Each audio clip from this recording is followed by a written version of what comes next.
Eu li um livro de filosofia barra economia, cujo título era A Escola dos Deuses, a seguinte frase.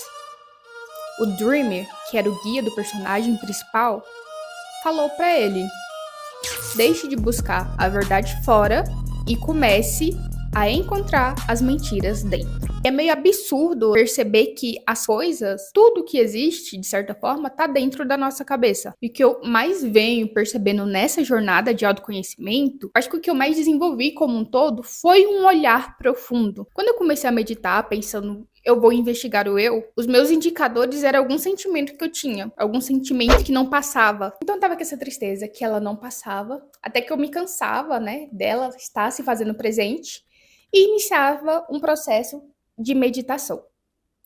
Eu tenho inclusive um vídeo que eu vou deixar aqui o link, eu ensino como faz isso, que é uma meditação para integrar e alinhar os fragmentos da psique.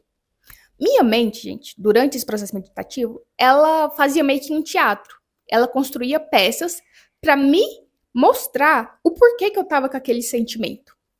E muitas vezes, gente, era algo que aconteceu há tanto tempo, há tantos anos, mas que eu carregava até hoje. Aquela peça mental, muitas vezes trazia imagens obscuras, trazia memórias ali dolorosas, de tristezas, mas também trazia muita libertação, porque aquilo me permitia ressignificar o que aconteceu e me liberar daquele sentimento. Esse processo de se colocar em um estado meditativo para poder sentir profundamente é o que muitas filosofias orientais, como o budismo, chama de olhar dentro. Sócrates popularizou aquela frase, conheça-te a ti mesmo. Ou seja, olhe para dentro, reconheça quais são os seus limites, quais são as suas virtudes e quais são as suas ignorâncias. Aí você deve estar perguntando, né?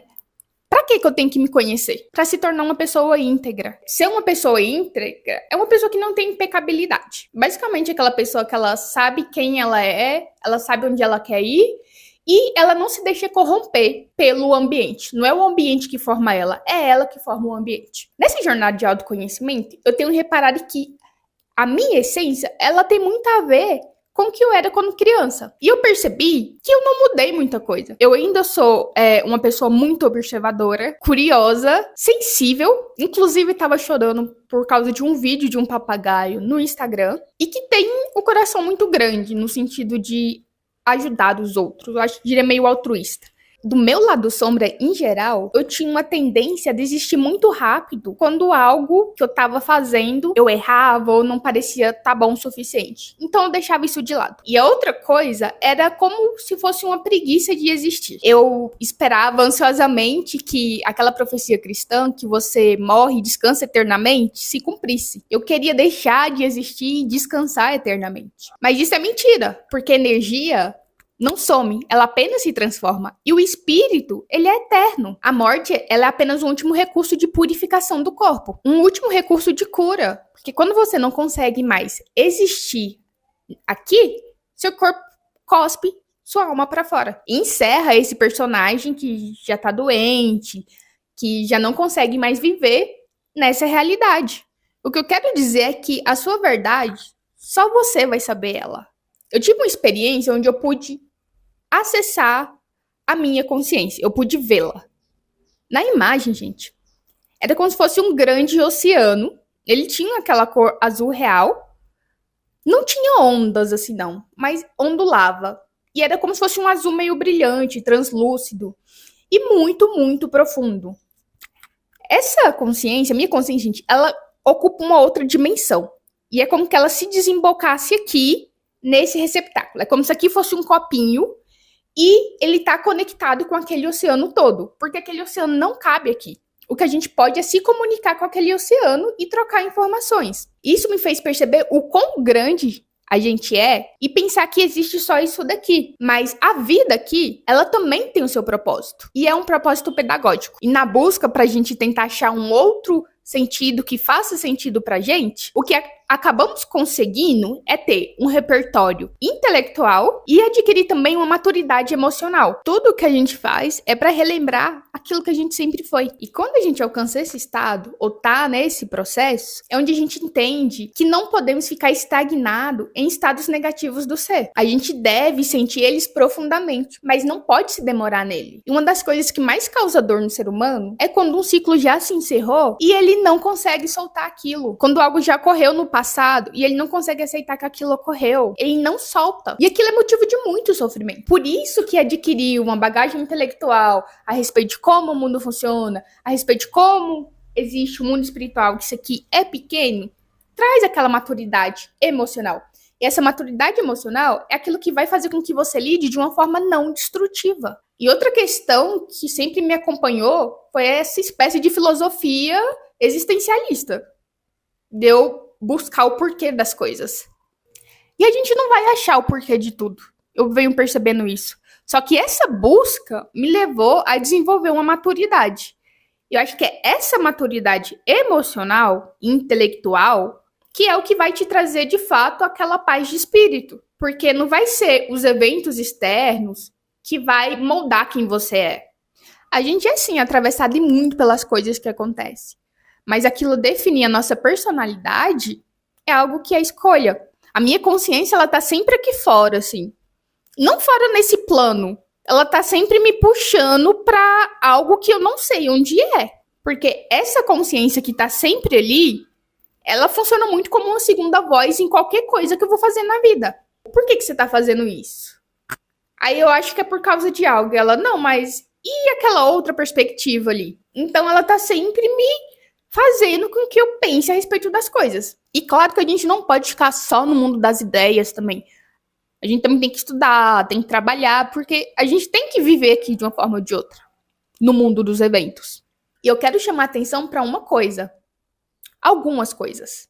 Estar consciente não é um morango, porque você não consegue mais fazer outra coisa que não seja aquilo que te preenche, porque você fica doente, você fica estressado, ansioso. Segunda coisa, você não consegue mais mentir para si mesmo. E além disso, você vai enxergar a sua mediocridade enquanto você tá buscando a sua magnitude. Outra coisa também é que você vai perceber as pessoas como elas realmente são. E você vai ficar muito desapontado, porque a gente espera muito do outro. Já do lado positivo, você realmente entende que tudo que você quer genuinamente vai acontecer na sua vida. Quando eu era adolescente, eu queria muito um computador, um notebook, para poder jogar Café Mania, que era um joguinho do Orkut. Eu amava aquele joguinho, era viciado. Mas a gente fala que é pra estudar. E eu ia no trabalho da minha mãe e tinha computador lá e eu via as pessoas trabalhando. Eu ficava imitando pra minha mãe, ó, o pessoal mexendo no computador.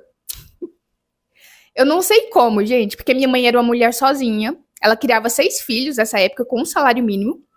E ela conseguiu comprar um notebook pra mim. E vocês sabem que notebooks são caros.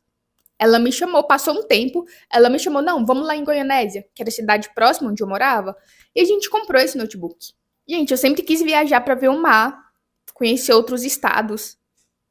E eu fiz aquilo um ano depois. Você vai entender que tudo aquilo que você quer genuinamente pode levar um tempinho. Pode ser alguns meses, 1 ano, 2, mas você vai conseguir realizar aquilo. E que você também pode querer várias coisas de uma vez. Só que para você fazer, foque em uma coisa só. Realiza aquela coisa e depois você pula para outra. E assim, gente, uma coisa que eu tenho muito para mim é que, já que eu tô aqui, eu vou viver da melhor forma possível. Eu não tenho certeza para onde eu vou, eu não tenho certeza de onde eu vou estar aqui daqui 1 ano, daqui 2 anos. Eu tenho algumas ideias, mas no hoje, sabe? O que eu posso fazer hoje para viver da melhor maneira possível? Eu não vou ficar muito me preocupando com como eu vou estar daqui 1 ano, 2 anos, 3 anos. Porque mesmo eu planejando, e é ok que você planeje, mas não que você tente controlar tudo, porque as coisas mudam muito rápido. A gente, inclusive, muda muito rápido. Então, faça o melhor que você pode fazer hoje. E lembre-se que 1 dia de cada vez é suficiente. Outra coisa é sobre a questão de ser influenciado. A gente pode estar sendo influenciado por um monte de coisa, um monte de gente, espíritos e tal. Mas a gente só vai fazer aquilo que tá na nossa telha, de fato. Quem nunca viu um amigo que pedia conselho pra todo mundo, mas acabava fazendo o que ele queria de fato fazer? No fim, a escolha tá na nossa mão. Por mais que a gente consulte os oráculos, vai jogar tarô, vai entrar em meditação profunda pra falar com a Pachamama, a escolha ainda vai ser nossa. Quando eu trabalhava no terreiro, quando no Combone, ou quando eu mesmo estava trabalhando atendimento incorporado, algumas vezes, né, o guia ele deixava que a gente ouvia, prestava atenção na conversa, porque aquilo ia servir pra gente também. E eu via que muitas pessoas iam lá para a entidade confirmar aquilo que elas já sabiam que tinham que fazer. Às vezes elas já sabiam que tinha que fazer, mas não tinha coragem ou tinha medo. Iam ali para pedir uma ajuda externa ou mesmo para que a entidade confirmasse que é certo aquilo que ele está ouvindo há muito tempo. Isso acontece porque a gente costuma não dar credibilidade para quem somos, para nossa intuição. A gente precisa que outra pessoa de fora fale pra gente que a gente precisa fazer. Mas sim, sem julgamento também. Se você acha que precisa de uma ajuda, vá em busca dessa ajuda. E sempre peça ajuda quando você precisar. Tipo, sempre. Cure o que você acha que precisa curar. Faça o que você tem que fazer. Conversa com quem você acha que tem que fazer. Eu quero deixar isso bem firme, porque isso serve até pra mim também. Basta um dia de cada vez. E, obviamente, obras que são bem feitas levam tempo. Quanto maior é aquilo que você quer fazer, mais tempo vai levar. Eu sei que com a internet parece que as coisas acontecem muito rápido. Parece que para todo mundo é uma sucessão de acertos. Mas na vida real não é assim. Você faz, aí você acerta, aí depois você erra, aí depois você faz mais um pouquinho, ou você para, pensa, elabora, aí você volta, reexecuta novamente, aí às vezes erra de novo, aí depois você acerta de novo. É algo muito semelhante à programação. Quem aqui já programou sabe o que eu tô falando. Quem já teve que construir um algoritmo. Eu tava refletindo se eu não era um pouco egocêntrica de colocar o nome do canal Investigando Eu. Mas no fim, o que importa é o eu. É você. É a sua forma que você vê o mundo, é a forma que você vê si mesmo e também a forma que você escolhe como viver. No fim, é tudo sobre você. Você que escolhe como vai se tratar. Você que escolhe se você se cuida ou se você vai deixar se adoecer. Você escolhe se você vai fazer ou se você vai se retirar. A vida é bem mais simples do que a gente imagina. Só que gostamos de enfeitar. E não só enfeitar, a gente gosta muito de possuir. Mas as coisas, na realidade, as pessoas, são experiências. Por mais que a gente gosta de ter aqui e nunca mais perder de vista, seja uma pessoa, seja, sei lá, uma planta que você tem, um sapato, uma roupa, qualquer coisa, aquilo ali é só uma experiência. Porque quando a gente for para outro plano, a gente só vai levar as experiências. Eu vou ficando por aqui. Te aguardo no próximo vídeo. Um cheiro. Eu nem sei quem tá precisando de ouvir isso, mas só basta um dia de cada vez. Faça o seu melhor hoje, faça o que tá ao seu alcance hoje. E sempre lembre de escolher o que menos vai te prejudicar. Mas no geral, se você acredita em algo genuinamente, e se você genuinamente quer fazer algo que faça sentido pra você, vai em busca disso. Viva! Viva e viva!